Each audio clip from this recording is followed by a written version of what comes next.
วัสดีค่ะยินดีต้อนรับเข้าสู่ช่อง Lover the Series นะคะคลิปนี้แอดรวบรวมซีรีส์แนวย้อนยุคทะลุมิติภาคไทยมารีวิวให้ทุกคนได้รับชมกันค่ะส่วนจะมีเรื่องไหนน่าดูกันบ้างนั้นก่อนจะไปติดตามรับชมก็อย่าลืมกดติดตามเพื่อเป็นกำลังใจให้แอดด้วยนะคะถ้าพร้อมแล้วจะมีเรื่องไหนน่าดูกันบ้างนั้น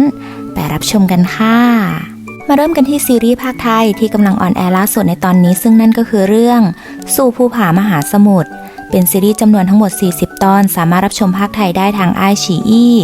เรื่องนี้ได้เฉิงอี้มาประกบคู่กับกูลี่นาจาเป็นซีรีส์ทะลุมิติที่เล่าเรื่องราวของเซียวหมิงหมิงแฟนตัวยงของนิยายกำลังภายในนักสู้ขนองศึกที่เขาได้สิทธิ์เข้าใช้งานระบบสามารถกำหนดเนื้อเรื่องและตัวละครหลักได้อย่างต้องการดังนั้นเขาจึงเปลี่ยนตัวเอกในละครให้มีพรสวรรค์แต่กำเนิดและได้ทุกอย่างมาง่ายได้กลายเป็นอัจฉริยะด้านวรยุทธ์ในวัยเพียงแค่20โดยขาดความเข้าใจและไร้ซึ่งการสมเหตุสมผลจากที่ต้นฉบับต้องการสื่อเพราะแก่นแท้ของต้นฉบับเดิมของนิยายกำลังภายในชิ้นนี้เป็นนิยายคลาสสิกชิ้นโบแดงยุค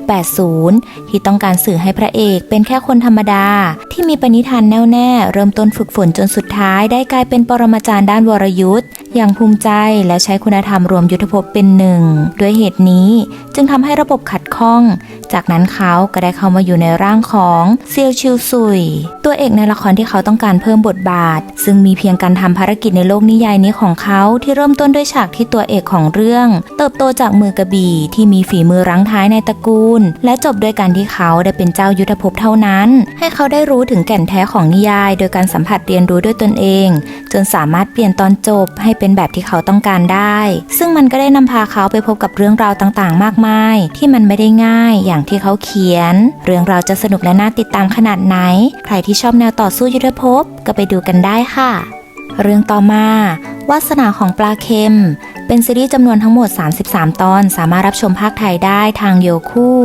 เรื่องนี้ได้เฉินเฟยอีมาประกบคู่กับหวังอิงลู่เป็นซีรีส์แนวเทพเซียนทะลุมิติที่เล่าเรื่องราวของพนักงานออฟฟิศสาวที่เพราะอุบัติเหตุทำให้เธอได้ตื่นขึ้นมาอีกครั้งในร่างของมารสาวผู้ได้รับภารกิจให้ฆ่าเขาบรรพจารย์ผู้มีอัคคีวิญญาณที่แข็งแกร่งที่เต็มไปด้วยบาดแผลในใจโดยเธอถูกส่งตัวให้เป็นหนึ่งในหญิงสาว100 คนที่ได้รับคัดเลือกมาปรนนิบัติเขาซึ่งทุกคนที่ถูกส่งตัวมาก็หวังได้รับเลือกจาก1 ใน 100ให้ได้มาอยู่ข้างกายบรรพจารย์เพราะต้องการชีวิตเขาแต่มีเพียงแค่เธอมนุษย์เงินเดือนสาวจากต่างมิติที่ไม่ต้องการฆ่าเขาไม่ต้องการฆ่าใครและยังกลัวตายอีกต่างหากซึ่งความปรารถนาเดียวของเธอมีเพียงการกินอิ่มนอนหลับและใช้ชีวิตให้ผ่านไปได้ในแต่ละวันแค่นั้นก็เพียงพอแล้วทำให้เขาเลือกเธอมาอยู่ข้างกายเพื่อต้องการรู้ว่าเธอมีจุดประสงค์อะไรกันแน่แต่ทว่าร่างกายเธอกลับมีพลังบางอย่างที่สามารถทำให้พลังสะท้อนกลับของอัคคีวิญญาณในตัวเขาสงบลงได้ซึ่งโชคชะตาก็นำพาให้พวกเขามารู้จักพึ่งพากันและกันจนมาได้ก่อเกิดเป็นความรักต่างขั้วที่ลงตัวสุดๆเรื่องนี้ถึงบอสของเราจะดูลุกร้ายแต่ใจดีกับยายปลาเค็มสุดๆฟินมากใครที่ยังไม่ดูแอดแนะนำเรื่องนี้เลยค่ะเรื่องต่อมาคัมภีร์ร่วมฝันเป็นซีรีส์จำนวนทั้งหมด40ตอนสามารถรับชมภาคไทยได้ทางไอฉีอี้เรื่องนี้ได้หลิวอีหนิงมาประกบคู่กับหลี่อี้ถงบอกเล่าเรื่องราวของนักแสดงสาวสวยที่ได้บังเอิญทะลุมิติไปยังโลกในบทละครที่ตัวเองต้องแสดงเป็นนางเอกซึ่งเธอไม่อินกับบทเอามากๆเพราะได้เป็นนางเอกที่ถูกพระเอกหลอกใช้ต้องถูกนอกใจและถูกทำร้ายจนตายซึ่งเธอคิดว่ามันโหดร้ายกับเธอมากๆดังนั้นจึงต้องการเปลี่ยนบทและอยู่ให้ห่างจากเขาแต่ความเป็นจริงกลับไม่เป็นอย่างที่เธอหวังเพราะทุกครั้งที่เธอพยายามเปลี่ยนโครงเรื่องและคิดที่จะแต่งงานกับพระรองเธอก็จะต้องกลับมาที่ฉากเดิมซ้ำๆชนิดที่แบบต้องตายแล้วตายอีกไม่ว่าเธอจะพยายามแค่ไหนโครงเรื่องก็จะผลักเธอให้กลับไปหาพระเอกอย่างหนานหึงอยู่ดีตามไปลุ้นกันนะคะว่าในโลกที่ตัวละครทุกตัวถูกเขียนไว้ล่วงหน้านี้เธอจะผ่านมันไปได้อย่างไรก็ตามไปลุ้นกันค่ะเรื่องนี้เป็นซีรีส์ที่ดูสบายๆขายขำนิดๆดราม่าหน่อยๆใครที่ชอบแนวนี้ก็ไปดูกันนะเรื่องต่อมาผู้พิทักษ์รัตติการแห่งต้าเฟิงเป็นซีรีส์จำนวนทั้งหมด40ตอนสามารถรับชมภาคไทยได้ทาง VTV เรื่องนี้ได้หวังเฮอร์ตี้มาประกบคู่กับเถียนซีเว่ย เป็นซีรีส์แนวทะลุมิติที่บอกเล่าเรื่องราวของหยางหลิงเด็กหนุ่มที่เคยเรียนโรงเรียนตำรวจเขาเก่งฉลาดและมีไหวพริบแต่เพราะต้องการมีชีวิตที่ดีขึ้นจึงมาเป็นพนักงานขายอสังหาซึ่งเขาก็ทำมันได้ดีทั้งที่อายุของเขายังน้อยแต่ในงานเลี้ยงฉลองในคืนนั้นเขากลับได้ไปเล่นเกมหนึ่งที่ทำให้เขาได้ทะลุมิติมาอยู่ในร่างของซุยชีอันมือปราบเทวการอำเภอฉางเล่อผู้ถูกคุมขังรอประหารแต่เขาได้ใช้ความสามารถและไหวพริบสามารถคลี่คลายคดีให้ตัวเองพ้นผิดได้กระทั่งต่อมาเขาก็ได้รับตำแหน่งของทองแดงคนใหม่มาครองรวมถึงได้พบกับเธอหลินอันองค์หญิงรองแห่งต้าเฟิงผู้มีจิตใจดีรักในความยุติธรรมที่สำคัญซัพพอร์ตเขาดีมากๆซึ่งต่อมามันก็ได้ค่อยๆนำพาเขาและเธอไปพบกับเรื่องราวความลับของราชวงศ์ต้าเฟิงที่ซ่อนอยู่เรื่องนี้พระเอกของเราทะลุมิติมาก็หาไม่ไหวลุกฉลาดกวนๆหลักคือแบบทุกอย่างต้องเป็นธุรกิจหาเงินเก่งมากแอดขอมอบมงอายุน้อย100 ล้านให้เขาเลยค่ะใครที่ชอบซีรีส์แนวนี้ก็ตามไปดูกันเรื่องต่อมาดารารักนิรันดร์เป็นซีรีส์จำนวนทั้งหมด32 ตอนสามารถรับชมภาคไทยได้ทาง VTV เรื่องนี้ได้ติงหวีซีมาประกบคู่กับหวีซูซินเป็นซีรีส์แนวแฟนตาซีล่าปีศาจอีกหนึ่งเรื่องที่น่าดูมากๆบอกเล่าเรื่องราวของนางเอกจากยุคปัจจุบันที่ถูกระบบดึงเข้าไปอยู่ในร่างของตัวประกอบจากนิยายที่ตัวเองเคยด่าซึ่งมีเพียงการทำภารกิจพิชิตใจเขาคือปีศาจผู้ซ่อนตัวตนไว้ภายใต้การเป็นนักล่าปีศาจน้องชายของนางเอกในนิยายที่เกลียดเธอเข้าเส้นให้ตกหลุมรักเธอเท่านั้นจึงจะสามารถกลับเข้าสู่โลกความเป็นจริงได้และมันกลับค่อยๆนำพาเธอไปพบกับเรื่องราวในหนังสือที่มีความจริงอยู่ในใจของผู้เขียนซ่อนอยู่ซึ่งทั้งคู่ได้เปลี่ยนตอนจบของนิยายใหม่ให้อบอุ่นและฮีลใจในที่สุดเรื่องต่อมาค่ะลิขิต2 นักคราเป็นซีรีส์จำนวนทั้งหมด40 ตอนสามารถรับชมภาคไทยได้ทาง VTV เรื่องนี้ได้จางฮั่นมาประกบคู่กับจูซุยตัน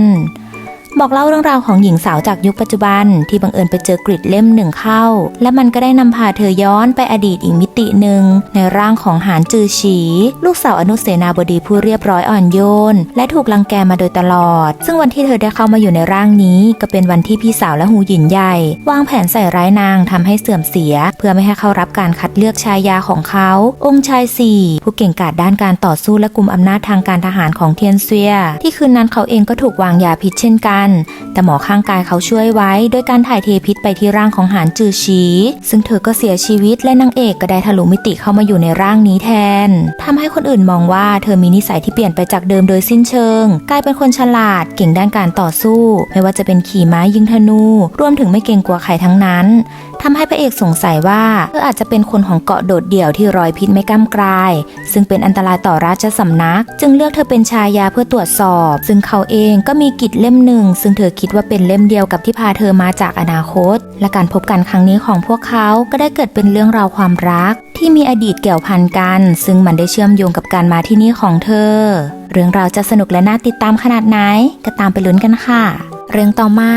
มหัศจรรย์รักทูตนกยูงหรืออัศจรรย์รักยายทูตนกยูงเป็นซีรีส์จำนวนทั้งหมด42 ตอนสามารถรับชมภาคไทยได้ทางiQIYIและโมโนแม็กซึ่งก็ได้คู่พระนางอย่างโจจินเวยมาประกบคู่กับจางชูหานบอกเล่าเรื่องราวของหญิงสาวนักฟิสิกส์ผู้น่ารักสดใสจากยุคปัจจุบันที่กำลังทำงานพาร์ทไทม์แต่จู่ๆเธอก็ได้ทะลุมิติมายังเมืองนกยูงโบราณและกลายเป็นทูตศักดิ์สิทธิ์โดยไม่ได้ตั้งใจแถมยังต้องเผชิญหน้ากับปัญหามากมายในลัทธินกยูงและองค์กรนักฆ่าลึกลับอย่างร้อยบุปผาพิฆาตแต่โชคดีที่มีเขาหลี่มู่หยางชายหนุ่มจากกรมพิธีการคอยช่วยเหลือเธอมาตลอดแต่ต่อมาเธอกลับพบว่าแท้จริงแล้วเขาคือผู้นำของร้อยบุปผาพิฆาตแต่มันก็ไม่ได้เลวร้ายอย่างที่เธอคิดเพราะองค์กรนี้มีเป้าหมายพดุงความยุติธรรมกำจัดคนชั่วช่วยเหลือคนดีที่ต่อมาทั้งคู่ก็มีความรู้สึกดีๆให้กันซึ่งต่อมามันก็ได้นำพาพวกเขาให้ได้ค้นพบกับปมเรื่องราวในอดีตที่ซ่อนไว้ของลัทธินกยูงซึ่งพวกเขาไม่เคยรู้มาก่อนทั้งคู่จะผ่านมันไปได้อย่างไรก็ตามไปลุ้นกันค่ะเรื่องต่อมาพันพบประสบรักเป็นซีรีส์จำนวนทั้งหมด32 ตอนสามารถรับชมภาคไทยได้ทางiQIYIเรื่องนี้ได้ซุยไข่เชิงมาประกบคู่กับสิงเฟยเมื่ออุกกาบาต2 ชิ้นจากอดีตและปัจจุบันสื่อถึงกันทำให้เกิดมิติแห่งห้วงเวลาที่ได้นำพาเธอดีไซเนอร์สาวจากยุคปัจจุบันทะลุมิติไปพบกับเขาเจ้าสำนักน้อย ชายหนุ่มผู้เก่งกาจในการปราบมารซึ่งเขาคิดว่าเธอเป็นปีศาจในตอนแรกแต่เพราะสถานการณ์บางอย่างทำให้ทั้งคู่ต้องตกลงแต่งงานแบบหลอกๆซึ่งความน่ารักสดใสของเธอกลับค่อยๆทำให้เขาหวั่นไหวที่ต่อมาในคืนวิวาห์ปลอมๆของทั้งคู่กับเกิดมิติแห่งห้วงเวลาอีกครั้งซึ่งครั้งนี้มันก็ได้นำพาทั้งคู่มายังโลกปัจจุบันที่มันแปลกใหม่สำหรับเขาทั้งยังต้องมาพบเจอเรื่องราวปัญหามากมายในงานของเธอซึ่งบทสรุปเรื่องราวความรักระหว่างสองมิติของทั้งคู่จะลงเอยอย่างไรก็ตามไปลุ้นกันค่ะเรื่องต่อมาข้านี่แหละองค์หญิง3เป็นซีรีส์จำนวนทั้งหมด24ตอนสามารถรับชมภาคไทยได้ทาง VTV เรื่องนี้ได้ติ้งวีซี่มาประกบคู่กับเจ้าลูซือเมื่อนักเขียนสาวโสดผู้มีความใฝ่ฝันอยากจะเป็นนักเขียนบทละครเธอทุ่มเทกายใจเต็มที่แต่ทว่าเขานักแสดงหนุ่มหล่อพระเอกของเรื่องกลับไม่อินกับฉากรักในบทละครเธอแถมยังบอกว่าเธอไม่เคยมีความรักด้วยซ้ำเธอจึงสาบานกับตัวเองว่าจะพิสูจน์ความสามารถให้เขายอมรับให้ได้แต่กลับเกิดเหตุการณ์ไม่คาดฝันเพราะเธอนั้นได้หลุดเข้าไปยังโลกของบทละครที่เธอเขียนในร่างขององค์หญิง3ตัวประกอบตัวร้ายที่มีชีวิตอยู่ได้ไม่ถึง3ตอนนำซ้ำยังต้องตายด้วยน้ำมือของพระเอกในเรื่องดังนั้นเพื่อต้องการที่จะมีชีวิตรอดออกไปได้มีเพียงต้องกลายเป็นพันธมิตรกับเขาจนมันได้เกิดเป็นเรื่องราวความรักสุดฟินที่เธอสัมผัสได้จริงจากบทละครของตัวเองเรื่องนี้สนุกและฟินมากค่ะทุกคนใครที่ยังไม่ได้ดูก็ไปดูกันนะเรื่องต่อมาฝันคืนสู่ต้าชิงเป็นซีรีส์จำนวนทั้งหมด40ตอนสามารถรับชมภาคไทยได้ทาง VTV เรื่องนี้ได้หวังอันวีมาประกบคู่กับลีหลานตีเมื่อสถาปนิกสาวมือใหม่ผู้หลงใหลในสถาปัตยกรรมเก่าแก่ของจีนที่วันหนึ่งเธอได้รับโคมไฟโบราณมาจากคนคนหนึ่งในพระราชวังเก่าแก่ทำให้ได้พบกับเขาองค์ชาย13แห่งราชวงศ์ต้าชิงในอดีตเมื่อ300ปีก่อนที่พอเขานอนหลับกลับมาปรากฏตัวในบ้านของเธอตอนนั้นวันเข้าทั้งคู่ก็ได้ตกหลุมรักกันแต่แล้ววันหนึ่งเขากลับหายไปซึ่งต่อมาโชคชะตาก็ได้นำพาเธอให้ย้อนอดีตมาในฐานะลูกสาวขุนนางที่เสียไปเธอจึงจะใช้ตัวตนนี้เข้าวังเพื่อตามสืบหาความจริงเกี่ยวกับเขาองค์ชาย13ที่เธอพบเจอในอนาคตแต่เรื่องราวกลับไม่ง่ายอย่างที่คิดเพราะการมาครั้งนี้ของเธอมันก็ได้นำพาไปพบกับเรื่องราวมากมายที่ซ่อนอยู่เบื้องหลังวังหลวงแห่งนี้ตามไปลุ้นกันนะคะว่าความรักต่างมิติของพวกเขาจะลงเอยอย่างไรมาต่อกันที่เรื่องสุดท้ายค่ะท่านอ๋องเมื่อไหร่ท่านจะหย่ากับข้าเป็นซีรีส์จำนวนทั้งหมด24ตอนสามารถรับชมภาคไทยได้ทาง VTV เรื่องนี้ได้สิงเจ้าลิ้นมาประกบคู่กับเหลียงเจียเรื่องราวเริ่มต้นขึ้นเมื่อสาวสวยสุดสตรองไม่ยอมใครจากยุคปัจจุบันที่เพราะเหตุการณ์บางอย่างทำให้เธอเข้ามาอยู่ในร่างของสุยฐานบุตรสาวอนุขุนนางใหญ่ผู้เรียบร้อยอ่อนโยนที่ถูกบังคับให้อยู่ในกฎของตระกูลมาตลอดและพอเคยเกือบเสียชีวิตร่างกายจึงอ่อนแอทั้งสองจึงสลับร่างกันไปมาในคนคนเดียวที่ครอบครัวให้มั่นหมายกับองค์ชาย8ผู้ที่ไม่มีใครให้ความสำคัญและต้องการจะกำจัดซึ่งบุคลิกของสุยฐานนางชอบองค์ชาย8ส่วนนางเอกที่มาจากอนาคตเธอกลับไม่สนใจเขาในตอนแรกทำให้เธอต้องการที่จะหย่ากับเขาให้ได้และพอบุคลิกที่เปลี่ยนไปมานี้ทำให้พระเอกไม่ไว้ใจว่าเธอมีแผนอะไรกันแน่และมันก็ได้ทำให้เธอต้องเข้าไปพัวพันกับการแย่งชิงบัลลังก์ของเขาอย่างหลีกเลี่ยงไม่ได้และบุคลิกที่เด็ดเดี่ยวกล้าหาญของเธอก็ทำให้เขาได้ตกหลุมรักจนไม่อยากจะหย่าเรื่องนี้ท่านอ๋องของเรารุกหนักมากเลิฟซีนช่ำทำเอาคนดูฟินไปตามๆกันจนต้องปล่อยซีซั่น2และซีซั่น3ออกมาติดๆส่วนจะสนุกและฟินขนาดไหนก็ต้องไปดูกันค่ะเป็นยังไงกันบ้างคะสำหรับซีรีส์แนวทะลุมิติภาคไทยที่แอดรวบรวมมาฝากกันในวันนี้มีใครดูเรื่องไหนแล้วชอบอย่าลืมมาเม้นต์มาแชร์บอกกันบ้างนะคะหรือมีเรื่องอื่นนอกเหนือจากนี้อยากแนะนำก็มาแชร์กันได้ที่ใต้คลิปเลยส่วนคลิปนี้หากผิดพลาดประการใดแอดก็ขออภัยไว้ด้วยนะและถ้าหากชอบคลิปนี้ก็อย่าลืมกดติดตามเพื่อเป็นกำลังใจให้แอดด้วยนะคะแล้วไว้เจอกันใหม่คลิปหน้าค่ะบ๊ายบาย